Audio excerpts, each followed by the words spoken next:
ব্যস্ত। এই লিডার বানাবার মধ্যখানেও আমরা যদি একসাথে এক সূত্রে স্বয়ংসেবকের সাথে হাতে হাত মিলিয়ে কাজ করতে চাই, আগামী দিনে এই হিন্দু সমাজ একটি পরিপক্কতা লাভ করবে।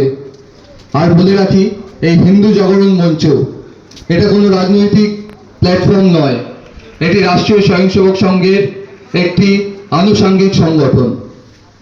আমাদের এর পরের বক্তা যিনি আছেন, তিনি অনেক পুরনো আমাদের স্বয়ংসেবক, আমাদের অনেক শ্রদ্ধেয় আমাদের রবি ব্যানার্জি মহাশয়, যিনি প্রচারক জীবন জ্ঞাপন করেছেন এক সময়। তাকে আমি অনুরোধ করব হিন্দু সমাজের জন্য তার মূল্যবান বক্তব্য রাখতে।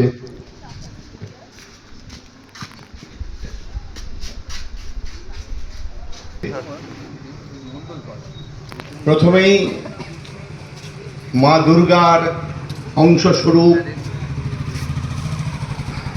মায়েরা যারা আছেন তাদের সবাইকে প্রণাম জানাচ্ছি।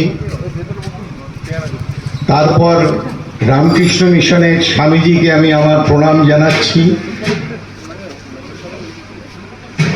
গডেস অফ নার্সিং মা শীতলাকে আমি আমার প্রণাম জানাচ্ছি।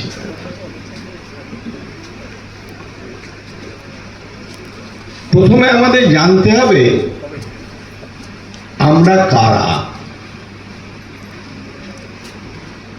বিশ্বের প্রথম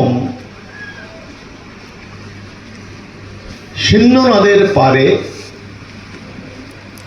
হাজার হাজার বছর আগে, কেউ বলছে 5000, কেউ বলছে 7000, কিন্তু তারও আগে। তার কারণ